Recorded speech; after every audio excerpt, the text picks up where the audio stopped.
जय भोलेनाथ। जय भोलेनाथ। गुरु जी, हमारा प्रश्न है कि क्या ईश्वर हमारी मदद करता है, और फिर से बोले। क्या ईश्वर हमारी मदद करता है, और करता है तो क्या क्या कर सकता है, या क्या क्या करता है, क्या कर सकता है? ईश्वर क्या हमारी मदद करता है, जी और अगर करता है तो क्या क्या करता है? जी जी, क्या क्या कर अच्छा, ईश्वर भाई हमारी मदद तो करता ही है, और क्यों नहीं करेगा? ये प्रश्न आप पूछ रहे हैं कि? नहीं गुरु जी, मतलब ये कई लोगों का प्रश्न है, हाँ। आपके भक्तों का प्रश्न है, तो बस हम अरे एक माध्यम। नहीं नहीं, ये गलत चीजें हैं। अरे प्रश्नों हो तो उचित हो, जो पूछने योग्य हैं। आप सब भी ऐसे बताइए छोटे छोटे प्रश्न। अरे ठीक है भाई, आप ईश्वर को मानते हो जी। हाँ? आप ईश्वर को मानते हो, ईश्वर को आप लोग ही परम पिता कहते हो जी तो इतना तो आपको अनुभव हो ही जाना चाहिए कि जब आप उसको एक तरफ पिता कहते हो, तो पिता बताइए क्या नहीं करता है आपके लिए? सारी चीजें करता है। मतलब आपको जितने भी सुखों की आवश्यकता होती है, शायद उसमें से पिता जो करने लायक होता है वो सब कुछ आपके लिए कर देता है, अपने बच्चों के लिए सब कुछ कर देता है। हम्म? ईश्वर एक पिता है। हम्म? पिता को, और वो तो पिता ही है, लेकिन ईश्वर को परम पिता कहा जाता है कि मतलब इस सृष्टि का पिता है, सबका पिता है, हमारा भी पिता है, आपका भी पिता है, और संसार में जितने भी जीवात्माएं हैं, वो चाहे मानव रूपी हो या किसी भी जीव रूप में हो, तो वो सबका पिता कहा जाता है। तो सबका जब पिता है तो वो मदद क्यों नहीं करेगा? बिल्कुल करेगा, सबकी करेगा। एक एक की करेगा, चाहे वो कोई जानवर रूप में हो, चाहे वो पक्षी के रूप में हो, पशु के रूप में हो, मानव के रूप में हो, देव के रूप में है। ईश्वर तो देवताओं की भी मदद करता है, देवताओं की भी मदद किया है, तो बिल्कुल करता है। अब क्या क्या करता है? अब क्या क्या करता है ये भी देखिए, प्रश्न बड़ा अजीब लग रहा है। अरे ईश्वर है, वो संपूर्ण सत्ताधारी है, वो जगत का स्वामी है, वो तो कुछ भी करने को लिए तैयार है, वो कुछ भी कर सकता है। अरे प्रश्न तो आना था कि ईश्वर क्या नहीं कर सकता है। जी। प्रश्न आपका ये होना चाहिए था, या भक्तों का ये होना चाहिए कि गुरु जी बताएं कि ईश्वर क्या नहीं कर सकता है। लेकिन ये तो उल्टा प्रश्न आ गया कि ईश्वर क्या क्या कर सकता है। नहीं, ईश्वर दुनिया का सब कुछ कर सकता है। कोई ऐसा कार्य नहीं है जो ईश्वर नहीं कर सकता है, जो विज्ञान भी नहीं कर सकता है, जो एक ज्ञानी पुरुष भी नहीं कर सकता है, जो एक संत महात्मा भी नहीं कर सकता है, जो दुनिया की कोई ताकत नहीं कर सकती है, उसको ईश्वर करता है। जी। वो आपके लिए सब कुछ दे सकता है। अरे आज हमें दुख मिल रहा है तो ईश्वर कृपा से मिल रहा है, सुख मिल रहा है तो ईश्वर कृपा से मिल रहा है। बस फर्क इतना है कि किसके लिए वो करता है, किसके लिए वो नहीं करता है। किसी को राजा बना दिया, किसी को फकीर बना दिया। आज किसी जड़ी बूटियों में अलग अलग तरीके से तत्व डाल दिया। आज किसी की आवाज अच्छी है, किसी की खराब है, किसी को खाने का तरीका कैसे दे दिया, किसी को कैसे दे दिया। तो ये ईश्वरी ही माया तो है। मौसम समय पे बदलता है, समय पे फसलें अपने प्रभाव में आती हैं, समय से किसी का जन्म हो रहा है, किसी की मृत्यु हो रही है। बशर्ते ये है कि भाई देखिए, ईश्वर एक लीला है। ये ईश्वरी लीला अब हमारे आपके बस की बात तो है नहीं समझना। यहां तक कि कहा गया आदि शक्ति मां जगदम्बे ने भी बहुत प्रयास किया उस देवादिदेवों की लीला को समझने के लिए, लेकिन कभी समझ ना पाई। हमेशा सोचती थी, विचारती थी, लेकिन समझ नहीं पाती थी। वो ईश्वर की लीला है कि इसके लिए क्या करता है, कैसे करता है, मदद क्यों नहीं करता, बिल्कुल करता है। आज विज्ञान कहता है कि कुछ दिन तक आपको पानी खाना ना दिया जाए तो आपकी मृत्यु हो जाएगी जी। हाँ? ऐसे ऐसे संत पड़े हैं जिन्होंने 10-20 साल से भोजन तक ग्रहण नहीं किया, पानी तक नहीं पिया है। कौन जिलाया उनको? डॉक्टरी जांच हुआ तो तत्व पे आके खत्म हो गया मामला। आखिर वो जीवित हैं तो किसकी कृपा से जीवित हैं? किसकी कृपा से जीवित है? कोई जल में बैठ गया है, यहां कोई एक आम आदमी जो है बैठ जाएगा तो सड़ जाएगा शरीर उसका, उनका नहीं सड़ रहा। अब लोग कहते हैं, लोग कई बार प्रश्न आया हुआ है, लोग कहते हैं नहीं आदत उनकी है। आदत कैसे है? लोग 1 महीने भूखे करके दिखा दो मुझे। आदत है ना, तो 1 महीने पानी मत पियो, 1 महीने खाना मत खाओ, देखते हैं आम आदमी की हालत क्या हो जाती है। तो ये ईश्वरी ही कृपा है जी। जिसकी कृपा के कारण वो चल रहा है। ऐसे ऐसे संत महात्मा हैं जिनको डॉक्टरों ने जवाब दे दिया कि अभी बचेगा नहीं, या कई बार आम आदमी भी को ऐसा होता है कि उनके शरीर में रोग रहता है, डॉक्टर हैरान हो जाते हैं, डॉक्टर परेशान हो जाते हैं, लेकिन वो चल रहा है, उसको कुछ नहीं हो रहा। सब ये कृपा ही तो। क्यों नहीं मदद करता? मदद वो हमेशा करता है। खाने को भी दे रहा है, जो आपके भोजन मिल रहा है वो उसी की इच्छा से तो मिल रहा है। आज अगर हम खड़े हैं, आज हम बोल रहे हैं, तो उसी कृपा से ही बोल रहे हैं जी। जब जिस दिन उसकी कृपा खत्म हो जाएगी, उस दिन जो है आप नहीं बोल पाओगे, आप नहीं खा पाओगे, आप कुछ भी नहीं कर पाओगे। इसलिए कृपा ही उनकी है। जो आप खा रहे हो, जो आप बोल रहे हो, जो कुछ कर पा रहे हो, तो उन्हीं की मदद से ही आप कर पा रहे हो। बस क्या होता है कि हम आप जब उनकी आराधना चालू कर देते हैं, उनसे प्रार्थनाएं करने लगते हैं, तो वो हमारी और भी मदद करने लगते हैं। हाँ, कभी कभी ये होता है कि हम ईश्वर से चाहते कुछ हैं और ईश्वर वो मुझे देना कुछ चाहता है। ईश्वर से अलग से पाने के लिए, वही देखिए कहा जाता है कि हमारे कर्मों का फल है, हमारे कर्मों का नसीब है, जो कुछ भी उसकी कृपा से मुझे मिला है वो चल रहा है।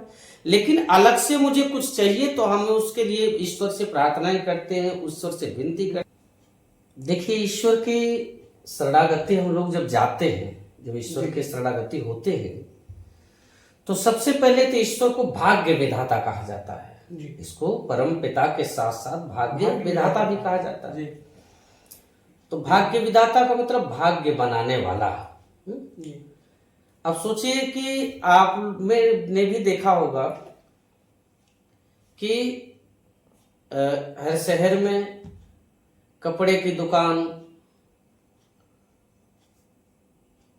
टीवी बनाने वाले की दुकान, गाड़ी बनाने वाले की दुकान, लेकिन भाग्य बनाने वाली दुकान नहीं दिखी होगी।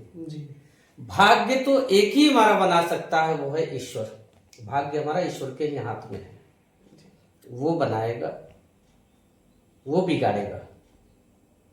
और मैं आज आपसे एक बात और कहना चाहूंगा, तो भाग्य बनाना और भाग्य बिगाड़ना ये तो हमारे आपके हाथों में होता है। अध्यात्म कहता है कि ये कर्मों का फल है। ईश्वर क्या करता है कि हमारे कर्मों का फल देता है। बस एक चीज होता है कि जब उसके शरणागति हम होते हैं तो हमारे कर्मों को हमारे विनती के अनुसार वो क्षमा कर सकता है। यदि वो चाहे तो, उसकी इच्छा है तो मुझे क्षमा कर देगा जी। माफ कर देगा। तो जब वो माफ कर देगा तो हमें पाप दंड जो मुझे मिलना है वो मुझे नहीं मिलेगा। जब पाप दंड नहीं मिलेगा मतलब उसने मेरी मदद किया। दूसरे में कहा जाता है कि वो मुक्ति और मोक्ष भी देता है। मुझे मुक्ति और मोक्ष भी देता है कि जब वो मेरी मुक्ति दे देगा तो हमें आज जो मृत्यु के बाद हमारी आत्माएं भटकती हैं वो भटकना हमारा बंद हो जाएगा, वो हमारी मदद कर सके।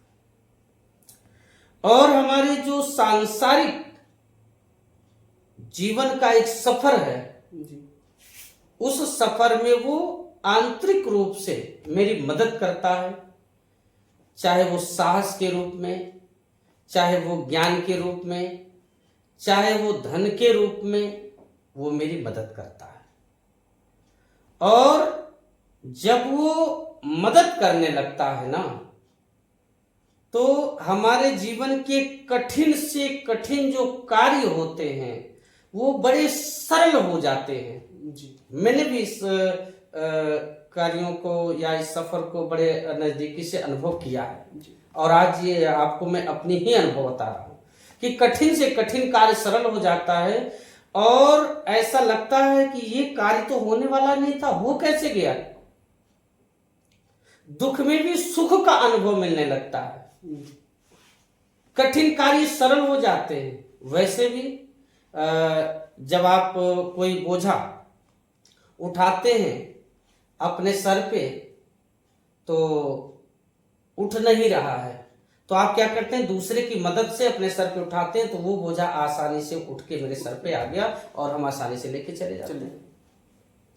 और वही बोझा जब अधिक हो जाता है, ज्यादा हो जाता है तो हम किसी दूसरे साधन की व्यवस्था कर लेते हैं तो आसान हो जाता है, आसानी से वो भार हम एक दूसरे से दूसरे जगह तक पहुंचा देते हैं।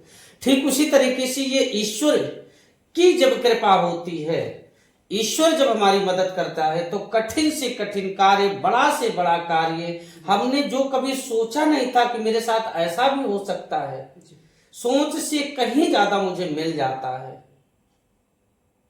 तो ये ईश्वरी मदद है और जब ईश्वरी मदद मिल जाती है तो हमारा जीवन बड़ा सुखद, बड़ा सरल हो जाता है क्योंकि अब उससे अच्छा कोई मदद करने वाला है नहीं। और मैं तो सबको कहता हूं कि ईश्वर से अच्छा कोई साथी नहीं होता, ईश्वर से अच्छा कोई तत्व नहीं है, ईश्वर से अच्छा कोई दूसरा आपको मदद नहीं कर सकता।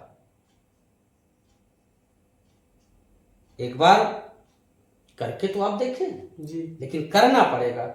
लेकिन ये नहीं, अगर आप करना चाहते हैं तो ये मत करिए कि चलिए ठीक है गुरुजी ने कहा है तो हम करके देख लेते हैं। नहीं नहीं नहीं, सच में हृदय से उतरना होगा, सच में भावपूर्ण होना पड़ेगा, सच में भावनात्मक रूप से आपको ईश्वर के पास जाना पड़ेगा, तभी ये होगा। नहीं तो एक कथा भी है कि एक गुरुबहना थी, आपको हम बताएं कि एक गुरुबहना थी और उसकी एक सखी थी, सहेली जी, सहेली थी। तो एक दिन दोनों आपस में बातचीत करने लगी। तो एक सहेली थी कि वो अपने पति को बहुत मानती थी, बहुत सेवा सत्कार करती थी, और दूसरी थी कि उससे झगड़ा, लड़ाई, बात ना मानना, मतलब एकदम दोनों उल्टा। एक बहुत मानने वाली थी, दूसरे ना मानने वाली थी। तो एक दिन ना मानने वाली और मानने वाले पे घर पहुंची। तो जब घर पहुंची तो देख रही है कि वो गुरुबहना या वो बहन या उसकी सहेली, वो पहले के जमाने से वो धान की कुटाई होता था जिसको मूसर भी बोला जाता है, तो मूसर से धान की कुटाई कर रही थी। तब तक उसका पति आया और जैसे पति दरवाजे पे आया तो ये जो है समझ गई कि अच्छा पति देव आए हैं। तो उसने सोचा कि हाँ थोड़ा सा पानी दौड़ के देना पड़ेगा, जल्दी देना पड़ेगा, पानी आ गए हैं भाई काम से। तो उसने मूसर को ऐसे ऊपर लुका दिया, ये कहानी है कि लुका दिया, और मूसर ऊपर ही रह गया। और तब तक जो है वो पानी लेकर आई और अपने पति को पीने के लिए दे दिया। अब पति बाहर बैठ के पानी पी रहा है, और जो दूसरी सहेली थी उसकी, जो ना मानने वाले पति को थी, वो देख रही, कह रही ये कैसे, ये तो चमत्कार है, ये मूसर ऊपर ही रह गया इसका, ये कैसे हो सकता है, ये चमत्कार तो मुझे भी सीखना चाहिए। बहुत अच्छा लगा उसको। तो जब पहली वो जो मानने वाली पत्नी थी वो आई सहेली से, कहने लगी कि बहन ये कैसे हुआ, तो कहीं कुछ नहीं, और पति आते हैं कभी जब हम काम में हैं तो छोड़ के पानी उन्हें दे देते, उनकी सेवा सत्कार करते हैं। ईश्वर कृपा करता है हम पे, भगवान की पूजा पाठ करते हैं और सेवा करते हैं अपने पति को जी। तो उसके मन में बात आई कि अरे हम भी ऐसा चमत्कार करेंगे तो अच्छा रहेगा। तो बोले बहन कैसे होगा, कहीं कुछ नहीं, पति जब भी आ जाए तुम्हारे तो ऐसे ही करना जो है, और एक लोटा पानी दे देना, भगवान की पूजा पाठ करना। वो आज गई अपने घर बहुत खुश। अब झूठे भगवान की फोटो रख कर अगरबत्ती उत्ती जलाई, भाई सुबह पूजा पाठ किया, और सुबह जब आदमी काम पे जाने लगा तो उसको सहेज दिया कि हाँ जब काम से आइएगा तो घर के बाहर से आवाज दे दीजिएगा कि लावा पानी वगैरह। तो आदमी सोचा बात क्या है ये, कि कभी तो मांगने से भी नहीं दे रहे थे, आज खुद बोल रहे कि ऐसे ऐसे करिएगा, कोई बात है क्या। फिर भी उसने सोचा कि चलिए ठीक है, अच्छी बात है, जब भी चेत आ जाए। तो समय होने लगा, देखा 1 बज गया, पति आने वाले होंगे छुट्टी पे। तो उसने क्या किया जो है, थोड़ा सा धान लेकर और मूसर लेके बैठ गई, और थोड़ी देर में पति आ गए, आवाज दे दिए। अब मूसर लुका दिया, अब मूसर लुका के सोच रहे जाए हम भी पानी वानी दे दें। अब मूसर लुका तो दिया, और लुकाने के बाद देख रहे कि ऊपर रुका कि नहीं रुका, और तब तक आया जैसे ऊपर करी और उसके दांत पे आके जो है मूसर गिर गया, दांत टूट गया। चिल्लाने लगी, पुकार करने लगी, तब पति दौड़ से आया, ये क्या हो गया, ये बात कुछ समझ नहीं रहा, ये मूसर, ये धान, भगवान की फोटो, क्या बात है। तो उसने पूछने लगा, आदमी पूछने लगा तो सारी सच्चाई बता दिया उन्होंने, ऐसी ऐसी बात है। तो ये बिना मन का सौदा था, उसमें कोई प्रेम रस नहीं था, उसमें कोई भावनात्मक बातें नहीं थी, वो उसमें के भीतर जो सच्चाई होनी चाहिए थी, जो ईश्वरी कृपा होनी चाहिए थी, ऐसा कुछ भी नहीं था। तो अब मेरे बताने के अनुसार कि हाँ ईश्वर मदद करता है। अब कोई लगे कि हाँ नहीं मुझे भी पूजा करना चाहिए और हम भी धूप बत्ती अगरबत्ती जलाएं, हम भी रोज माला पहनाएं, तो ऐसा नहीं हो सकता। नहीं, इसके लिए आपको सच में हृदय से उतरना होगा, सच में भावनात्मक रूप से ईश्वर को प्रणाम करना होगा, ईश्वर को मानना पड़ेगा, सच में उस पर भरोसा रखना होगा, तो ही ये संभव है कि ईश्वर आपकी मदद जरूर करेगा, ईश्वर अपनी कृपा का पात्र जरूर बनाएगा, और उसके आप पात्र बनकर अपने सुखी जीवन का अनुभव आप जरूर कर पाएंगे।